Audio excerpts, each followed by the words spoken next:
Are we going to cross the street here, Sarah?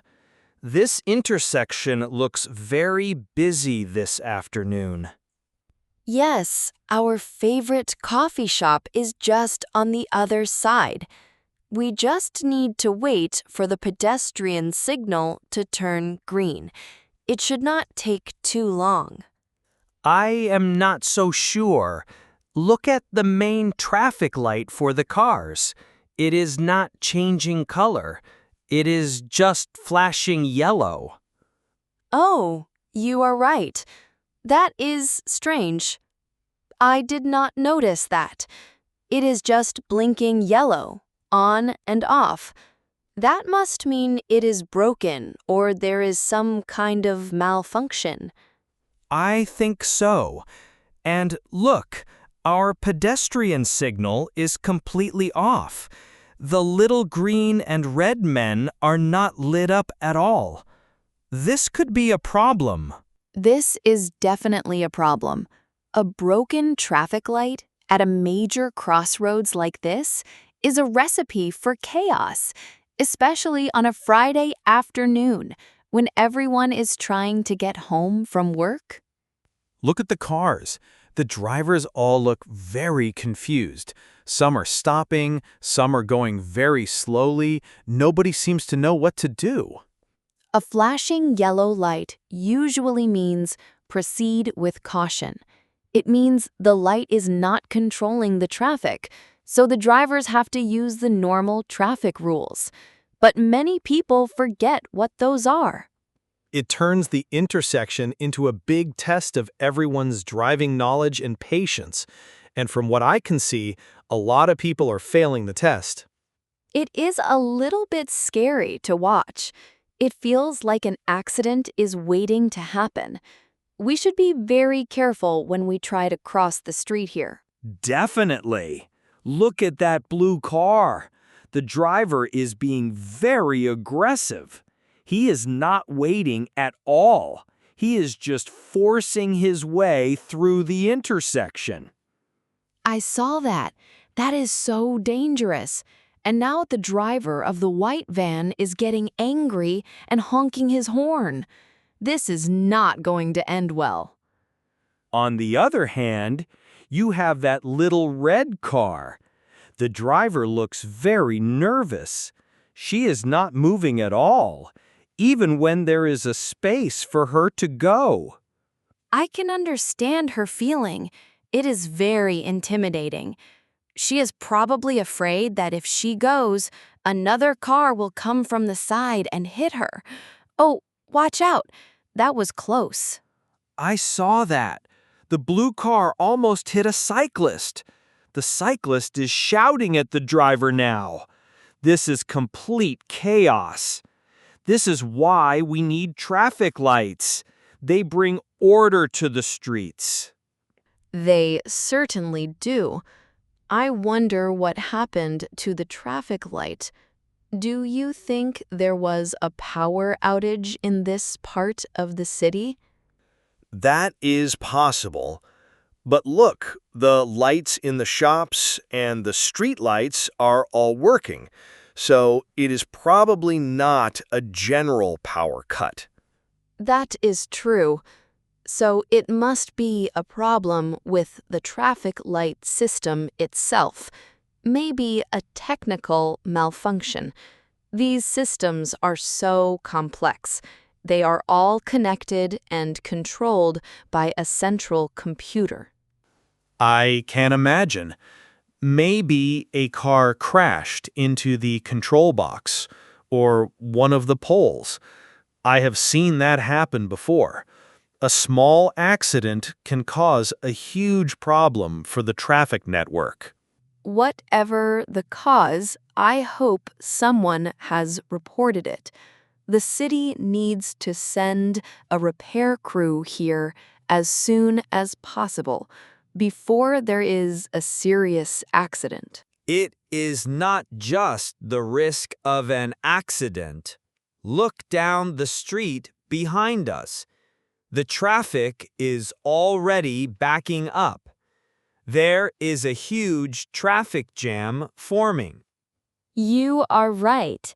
The cars are barely moving for several blocks, all because this one set of lights is broken.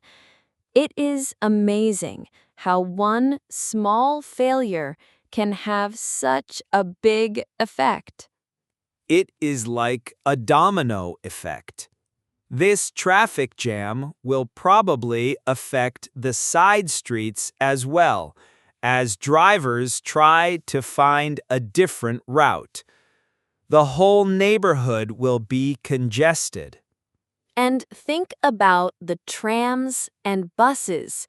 Their schedules will be completely disrupted. Thousands of people will be late today because of this one broken light. It shows you how fragile the systems that we rely on every day are. We just assume the traffic lights will always work. We take them for granted. We absolutely do. Oh, wait a minute. I can hear a siren in the distance. It is getting closer. I hear it too. Look, a police car is arriving. That is a relief. The police will be able to manage the situation. Yes, that is very good news. Look, one police officer is getting out of the car. He is walking into the middle of the intersection. He is going to direct the traffic manually now. That is a very difficult and dangerous job. He has to stand in the middle of all these confused and impatient drivers. He is very brave. He is using hand signals to tell the cars when to stop and when to go. It is amazing to watch. Suddenly, there is order again. The flow of traffic is much smoother now. It is incredible. He is like a conductor of an orchestra, but with cars. He has immediately taken control of the chaos. This is what should have happened before. The drivers should have been able to figure it out themselves. They should have. When a traffic light is broken here in Austria, there is a very simple rule you should follow. It is called rechts vor links, which means right before left. Right before left. I remember learning that in driving school. It means you have to give way to the traffic coming from your right, right? Exactly. It is the default rule for any intersection that is not controlled by a sign or a signal. If all the drivers had followed that simple rule, the traffic would have moved slowly but safely. But it seemed like nobody remembered it.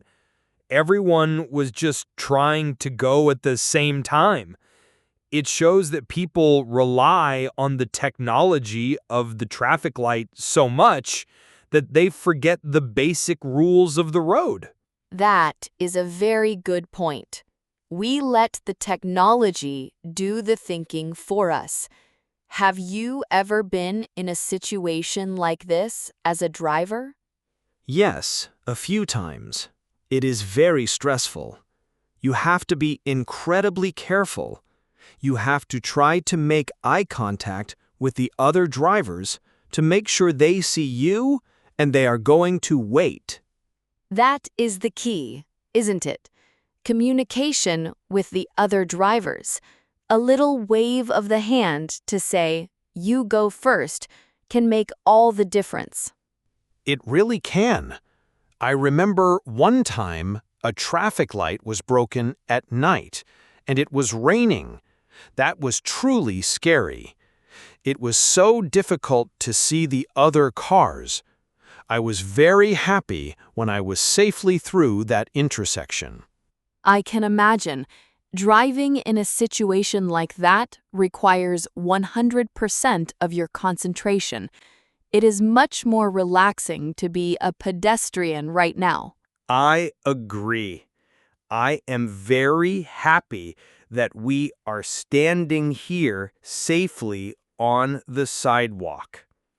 So, now that the police officer is here, how do we get across? We have to wait for him to give us a signal.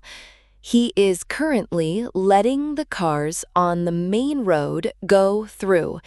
We need to be patient and wait for our turn. We should stand where he can clearly see us. We do not want him to forget about the pedestrians. That is a good idea. Let's move a little closer to the corner. We should also make eye contact with him so he knows that we are waiting to cross. Okay, he is stopping the traffic coming from our left now. And now he is stopping the traffic from our right. I think it is going to be our turn soon. Yes, look, he is looking directly at us, and he is giving a clear signal with his hand. He is waving for us to cross the street now. Okay, let's go. We should walk quickly but carefully. Do not run. We are halfway across. He is holding all the traffic for us. I feel very important. We made it. We are safely on the other side. That was much more of an adventure than I was expecting for our afternoon coffee break.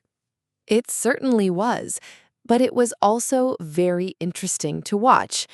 It is amazing how quickly a situation can change from chaos to order with the intervention of just one person. That police officer is very good at his job. He is. I have a new appreciation for traffic police and for working traffic lights. I will never take a green pedestrian signal for granted again. Now, after all that excitement, I really need that coffee.